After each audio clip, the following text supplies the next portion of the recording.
Hi there. This weekend is obviously quite a washout. We are sitting here waiting for Hurricane Hillary. So I decided to go ahead and get our July, August housing market update for Brookside Village completed. And I'm going to walk you through some data on what's happening, what's impacting the market in Brookside Village. And I'm going to go off screen here in just a moment. I'll walk you through some slides and hope you find this information informative and helpful. So let's get started.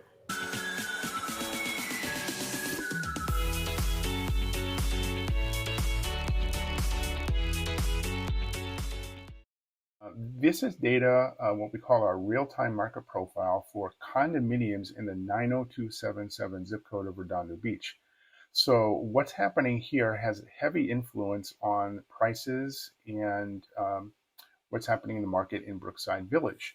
So we can see, looking at some of these statistics, that we really want to focus on the trend lines, the direction of the trend lines in the middle.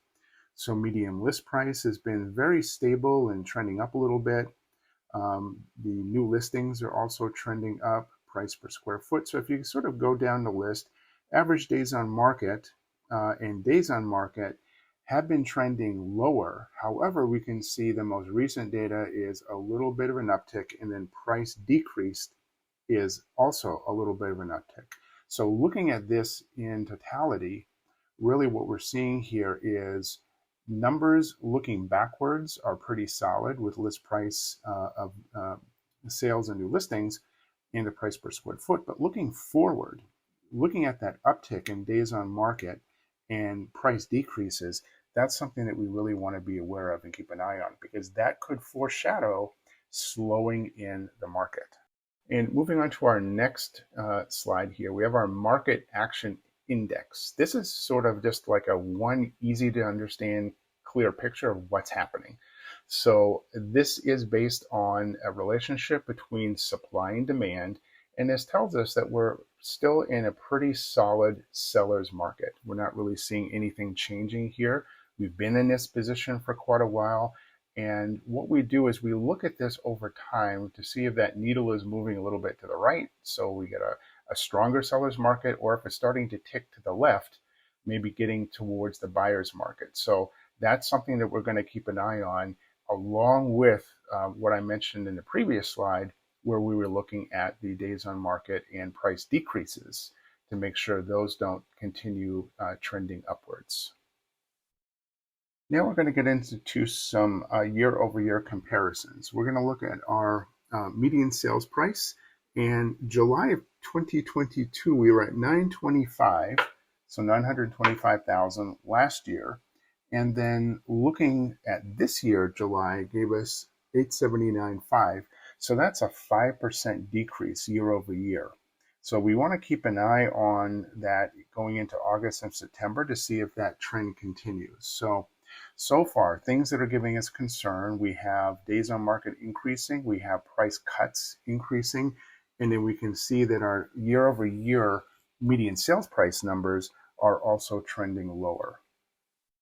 And now we'll look at our average price per square foot to see if it matches what we saw there with the sales price.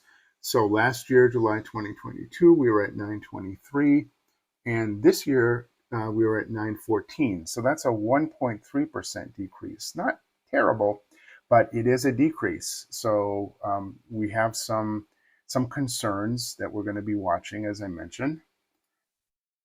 And then looking at median days on market. So they were 10 July 2022, and then this year they were at 11. Okay, not a huge change. I know mathematically it's 10%, but it's just one day. So again, this will go back to looking at the trend. Is this going to continue to trend upwards, or is this really not going to change too much? That will really tell us where the market is heading coming up here in the future. So here is the portal that I had created for the community in Brookside Village Living. The website is up there. It's brooksidevillageliving.com, and it gives us an overview of current listing activity. Well, right now there's nothing, but also some recent pending and closed sales that you can have a look to see what some of your neighbors recently sold their home for. There's the local market data, some of those charts that we just talked about, and they're updated on a weekly basis. And then here's our real-time market profile. So you want to be able to look at those chart lines and just see if they're continuing the trends that we spoke of earlier. And if you want a copy of a more comprehensive weekly market report emailed to you every week, just click that blue box that says click here, and then just enter your name, your email. Don't worry about your phone number. I'm not going to call you, but we just need at least a name and an email so we know where to send it. And then you'll get a copy in your inbox every single week with a very comprehensive report on 90277 zip code condominium real estate. So thank you for watching. I hope you found this information useful and informative. If there is anything you'd like me to include or not include next month when we do another forecast report, certainly let me know. My contact information is right here. Call, text, or email me anytime if you have any questions about the Brookside Village real estate market or what's going on or where mortgage rates are headed or any questions at all. Just drop me a line. I'm happy to talk about it. So thank you for watching, and we'll see you again next month.